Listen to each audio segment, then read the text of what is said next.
What's up guys, David here, and in this quick video I'm going to show you how to SIM unlock the iPhone 7. It's worth noting that this method also works for the iPhone 7 Plus and pretty much any other iPhone out there. So the first thing you're going to want to do is turn off Find My iPhone, which you can do by going into the settings, then iCloud, then Find My iPhone, and then flip the switch to the off position. Once you've done that, go back to the home screen and open up the dialer and dial *#06# to bring up your iPhone's IMEI number. Write this number down and make sure that you get it right, as you're gonna need it later. The next step is to get the unique unlock code that your phone needs from an unlocking service, and soon enough you'll get an email that looks something like this, telling you that your iPhone 7 has been unlocked. And from here, all you have to do is enter in an unaccepted SIM card. So basically any SIM card that isn't from the carrier your phone is locked to.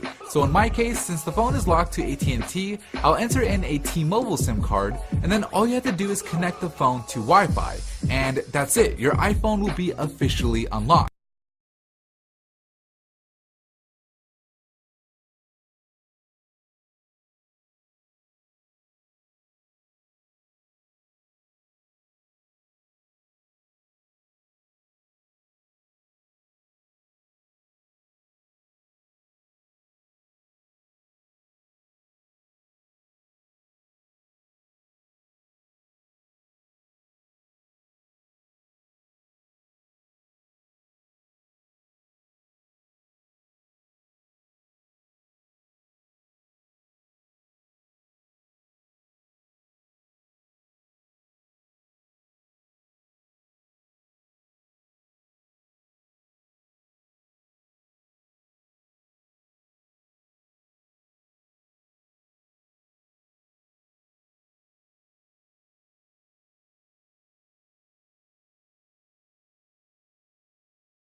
Hey, what is up guys, MKBHD here, and this is the iPhone 6 Plus. In my iPhone 6 review I mentioned that by upgrading to it from an older iPhone, you get a bunch of the benefits that naturally come with a larger display and an overall larger device.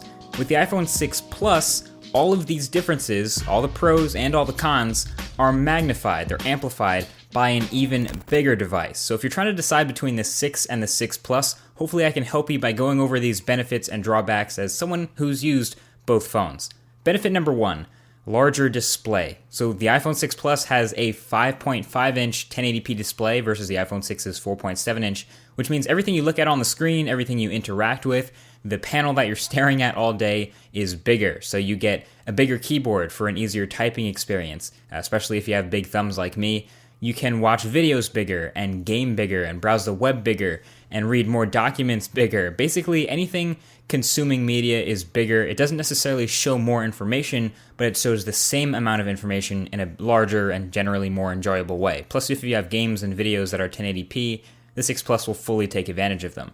Now despite how huge this display is, Apple doesn't really do a whole lot in iOS 8 to take advantage of the extra real estate besides the extra row of icons and reachability. So really, essentially, it's just a blown-up version of the iPhone 6 experience, which is fine. I just wish they'd done a little bit more, like I mentioned. But one thing you can do on the iPhone 6 Plus that you can't do on the 6 is home screen rotation anywhere. So you can go 90 degrees to the right, or you can go 90 degrees to the left if you want. Or sometimes, and I don't even really know why you would do this, but you can go completely upside down 180 degrees. In fact, sometimes I end up taking it out of my pocket and unlocking it, and it's already upside down, and I have to wait for the animation to flip back. Honestly, I think it's pretty silly. I think they should remove the upside down rotation. But yeah, home screen rotation is a thing. And yeah, you also get a slightly more spaced out keyboard, so it's much better and much more efficient when you're in landscape on the 6 Plus, complete with its own copy and paste buttons, which is too bad because I never type in landscape. Benefit number 2, a bigger phone means you have a bigger space for a bigger battery. So the iPhone 6 Plus has a huge 2,915 milliamp hour battery. I say huge because it is way bigger than the one in the iPhone 6. And the immense battery life is one of the best traits of the iPhone 6 Plus. I can basically guarantee you'll never kill the whole battery from 100% to 0 in a single day. And you can't say that about many phones. And there have been plenty of times where I do 2 full days of light use while forgetting the charger or something overnight. I still have battery to spare for the second day. I typically get 7 to 9 hours of usage or screen on time. But again, there have been plenty of days where I get way more than that and I don't use the phone as heavily. Take this day, for example, when I was mostly using it as a camera all day and had the 6.5 hours of usage with 61% battery left at the end of the day. Basically, this thing is a battery champ. Go to sleep with 50% charge, you'll wake up with that 50% charge, stand by for days. And the only con here really is that it takes a little bit longer to charge up. Benefit number 3, optical image stabilization. This is huge. The iPhone 6 camera was already really good, but having more space inside the body of the iPhone 6 Plus gives some space for some bigger camera optics, meaning they fit optical image stabilization in the iPhone 6 Plus. This is stabilization done with hardware, which is different from stabilization done with software. It's the actual elements of the lens moving around to compensate for your shaky hand, rather than software stabilization that a lot of other phones have that doesn't work nearly as well. The result is 2 things. 1, the iPhone 6 Plus becomes a low-light beast, allowing the shutter to stay open a little longer to capture more light without blurring the image.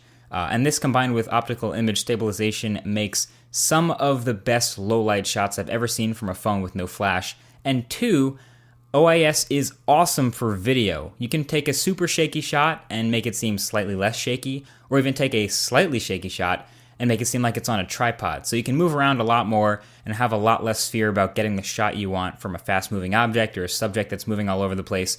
Basically, the iPhone 6 Plus now takes some of the best 1080p video from any smartphone, and also takes some of the best photos from any smartphone, period. And as a Pixel peeper, I love that. So downside number 1, optimized apps. This is something that's getting better every week, but it's the same situation as the iPhone 6 like I mentioned in the review, but again, magnified even more. It's a 1920 by 1080 display, and you would think that, that's a pretty standard aspect ratio and resolution, shouldn't have any problems, but apps that haven't been updated for this new phone look either fuzzy or wonky and weird, so developers, get on that quick. Downside number 2, slipperiness. So this is a big phone. The iPhone 6 Plus has rounded edges all the way around like the iPhone 6, and it's even bigger. So you're going to have to manipulate it around more often to reach all the corners of the display, especially if you're one-handing it, which you're probably not.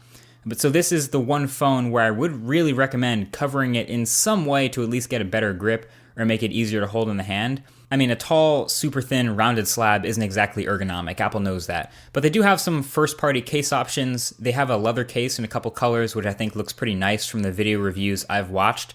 So that I will link below. My preference, though, as I've said before, is a skin, just to change the texture of the device, but not add much thickness at all. So I'll leave a link to that. This is a D-brand skin right below. Again, they have a couple different colors, and you can choose which one you like best from there. Downside number 3, bend gate. And I'm only including this section because it seems like anyone who's ever seen my phone and asked me about the iPhone 6 Plus always seems to have a follow-up question about whether it bent or not. So for the record, no, mine hasn't bent, and I don't expect it to because I'm careful with my phone. But listen, it's an expensive electronic device. You paid a lot of money for it. Don't sit on it.